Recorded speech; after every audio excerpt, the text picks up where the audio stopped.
Tu viens d'avoir le bac ou tu veux te reconvertir dans un domaine d'avenir, faire le choix du numérique et rejoindre l'école supérieure d'administration, d'économie, de journalisme et des métiers de l'audiovisuel ESAE. De nouvelles filières sont disponibles dès cette rentrée: informatique et multimédia, informatique industrielle et maintenance, réseau informatique et télécommunications, système informatique et logiciel, sans oublier les filières initiales: administration générale, administration des finances, administration des affaires, sciences juridiques, sciences économiques, sciences de gestion, journalisme et métiers de l'audiovisuel. ESAE est disponible sur 4 sites: Cotonou-Badjourmendé, Cotonou-Akpakpa, Abomey-Calavi et Parakou. Pourquoi choisir l'ESAE? Des formations conçues pour le marché de l'emploi, des enseignants expérimentés et passionnés, des infrastructures modernes avec équipement de pointe, des opportunités de stage et d'emploi garanties. Les inscriptions sont en cours et les places sont limitées. Ne rate pas ta chance,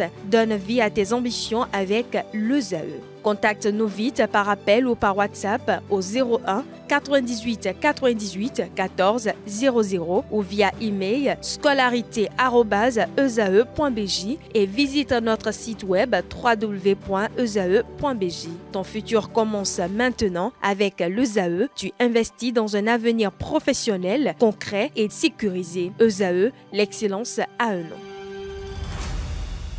Bonsoir à tous et bienvenue au rendez-vous de l'information dont voici les titres. Le conseil municipal de Parakou s'est réuni en session ordinaire ce mercredi. Plusieurs points ont été examinés et débattus. À l'international, l'Afrique entre tension et transition, enlèvement d'un pilote américain au Niger, nouvelle offensive djihadiste au Mali et climat politique apaisé à Madagascar. Et puis en sport, les Amazones du Bénin poursuivent leur préparation à Lomé en vue du match aller contre le Nigeria pour les éliminatoires de la CAN féminine au Maroc 2026. Restez avec moi pour la suite.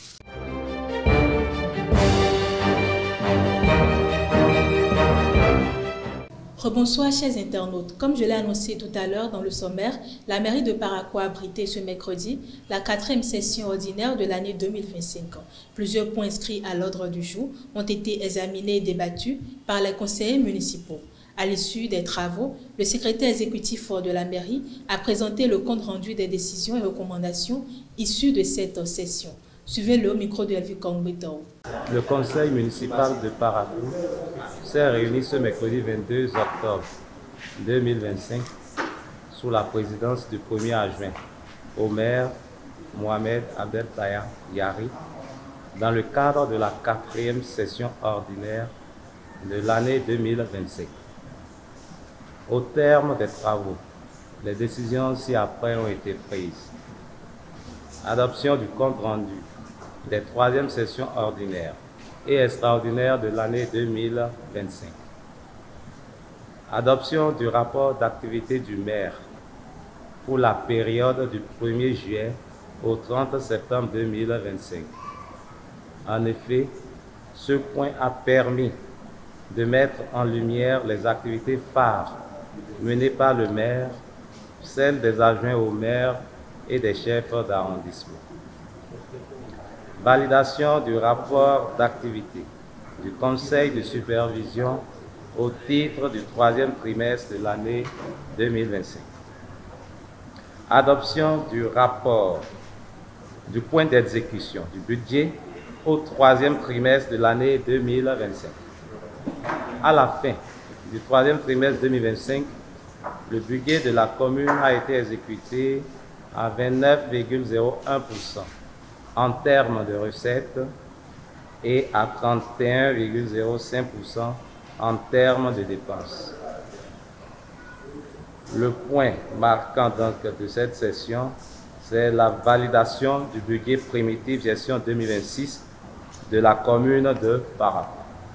En effet, ce budget est équilibré en recettes et en dépenses à la somme de 3 938 515 499 francs CFA, dont 2 709 442 369 francs CFA au titre du fonctionnement et 1 794 34 403 francs CFA au titre des investissements. Il faut souligner que le virement de la section de fonctionnement à la section d'investissement est de 564 961 273 francs CFA.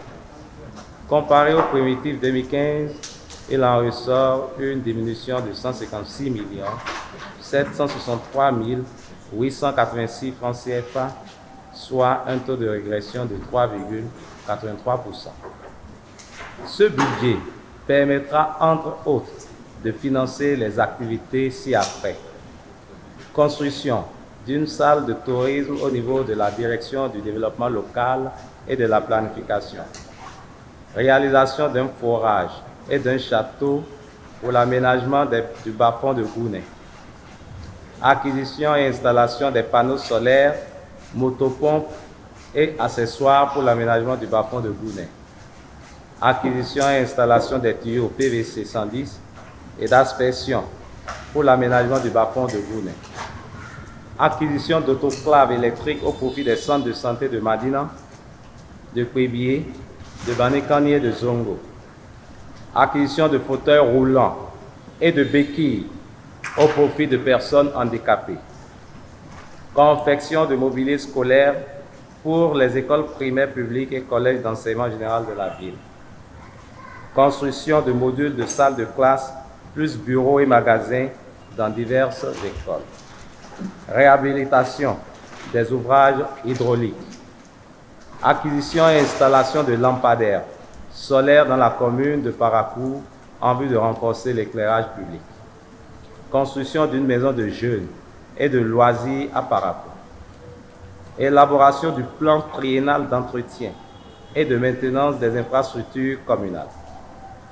Élaboration du plan d'adaptation au changement climatique. Réalisation des travaux d'ouverture de voies dans la commune. Construction des infrastructures marchandes. Mise en œuvre de divers projets de cohésion sociale au premier arrondissement en vue de l'amélioration des conditions de vie des populations. Réfection des toilettes dans les écoles primaires publiques, CEG et marchés. Et réalisation des ouvrages de franchissement.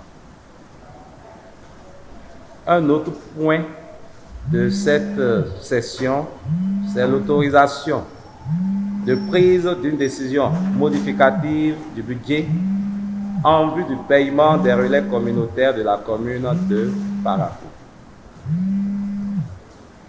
La validation des rapports des commissions permanentes, du Conseil municipal au titre du 3e trimestre de l'année 2025 a permis donc de boucler les différents points inscrits à l'ordre du jour. Ces points qui ont pris fin avec les questions diverses. 3 principales questions diverses ont été abordées. La question du cimetière municipal qui se remplit déjà. Il urge d'identifier un autre site. À cet effet, la communauté islamique devra se rapprocher des services techniques de la mairie. Un autre point de divers, c'est l'ouverture des voies. Les services techniques de la mairie se rapprocheront des chefs d'arrondissement au fin qu'il convient. Enfin, l'installation des nouveaux chefs de quartier. Par rapport à ce point, des dispositions sont en cours en vue de leur installation. Le projet de bitumage de la route Banekwara-Kérémou jusqu'à la frontière burkinabé franchit une nouvelle étape. Le gouvernement a approuvé en Conseil des ministres l'indemnisation des 227 personnes affectées par les travaux. Le rapport de la commission départementale interministérielle chargée de l'évaluation des biens impactés a été validé, ouvrant la voie au paiement des compensations prévues par la loi. Cette décision marque un pas décisif vers la poursuite des travaux de CETAS stratégiques essentiels pour le désenclavement du nord-ouest du Bénin et le renforcement des échanges avec le Burkina Faso. Le Conseil des ministres de ce mercredi 22 octobre 2025 a intérimé plusieurs nominations au ministère du Travail et de la fonction publique. Sur proposition du ministre de tutelle, M. Yeman Liremi Glodino a été nommé conseiller technique à la prévoyance sociale. Monsieur Valérie James Amoussou prend la tête de la direction départementale du travail et de la fonction publique de l'OME, tandis que Madame Espérance G. Pointiena, maman, devient directrice départementale du même ministère dans la Donga. Ces nominations visent à renforcer la gouvernance administrative et la performance des services publics dans les départements concernés. En prélude à la 3e édition des Vodou Days, prévue du 8 au 10 janvier 2026 à Ouidah, le gouvernement béninois a lancé ce mardi 21 octobre la campagne d'inscription destinée aux exposants, artisans, créateurs de contenu et professionnels des médias. Les inscriptions sont ouvertes du 21 octobre au 21 novembre 2025 sur le site officiel www.inscription.vodouday.bj. Les médias souhaitant couvrir l'événement doivent, quant à eux, soumettre leur demande d'accréditation via la plateforme de la HAC. Cette initiative marque le début des préparatifs d'un rendez-vous culturel majeur dédié à la valorisation du patrimoine vaudou et des traditions béninoises. Passons à la page internationale. Entre menaces sécuritaires et tensions politiques, l'Afrique reste au cœur des tensions et des espoirs. Alors qu'un pilote américain a été enlevé à Niamey au Niger, le Mali fait face à une nouvelle offensive djihadiste qui accentue la crise du carburant, tandis que Madagascar amorce une transition politique dans un climat plus serein. Trois actualités marquantes qui témoignent des contrastes d'un continent en quête de stabilité et de renouveau. Héroïne Papanam pour le décryptage. L'actualité africaine de ces derniers jours illustre à la fois les défis sécuritaires persistants et les dynamiques politiques contrastées sur le continent. Au Niger, l'enlèvement d'un pilote américain dans un quartier résidentiel de Niamey, pourtant l'un des plus sécurisés de la capitale, interpelle. Cet incident, le premier du genre depuis 2011, remet en cause la capacité des autorités à garantir la sécurité même au cœur de la ville. Les services de renseignement nigériens sont sur le qui-vive, tandis que la communauté internationale observe de près l'évolution de la situation. Cet acte pourrait marquer un tournant inquiétant dans la recrudescence des menaces pesant sur le Niger, déjà fragilisé par les violences djihadistes à ses frontières. Au Mali, le climat demeure explosif. L'attaque du convoi de camions citernes entre Sikasso et Zégoua par les combattants du JNIM malgré une escorte militaire traduit la puissance de nuisance de ces groupes armés. Les conséquences économiques sont immédiates.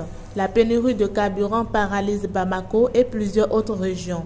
Pire encore, les djihadistes tentent désormais d'imposer leurs propres règles sociales, notamment le port du voile pour les femmes, sous peine de sanctions violentes. À cette escalade, le Premier ministre de transition Abdoulaye Maïga promet des mesures fortes, mais la défiance de la population grandit. À Madagascar, le ton est tout autre. La passation de pouvoir entre Rufino Fortuna Zafizambo et Eren Salama Rajaona Rivelo s'est déroulée dans un climat apaisé. Le nouveau Premier ministre désigné par le colonel Mikel Randrianirina incarne la volonté d'un renouveau politique. Son engagement pour un gouvernement axé sur la transparence, la redevabilité et la lutte contre la corruption suscite un certain espoir, même si le sceptisme demeure dans une partie de la population, notamment la jeunesse. Ces trois événements survenus presque simultanément dessinent une Afrique à plusieurs visages. Celle qui vacille sous les coups du terrorisme, celle qui cherche à se révéler malgré les crises et celle qui tente d'inventer un nouveau modèle de gouvernance. Entre insécurité, instabilité et aspiration au changement, le continent continue d'écrire son histoire dans la complexité de ses réalités contemporaines. Sport pour boucler cette édition préparation pour la manche allée du second tour des qualifications de la CAN féminine au Maroc 2026. Face au Nigeria, les Amazones du Bénin ont tenu ce mercredi leur deuxième séance d'entraînement sur la pelouse du stade de Kéké à Lomé. Sous la direction du sélectionneur Abdoulaye Ouzérou, l'effectif est désormais au complet avec les arrivées de Léa Fachina et de Noélie Abamou. Mesdames et messieurs, c'est tout pour ce 13h. Merci de m'avoir suivi. À très bientôt.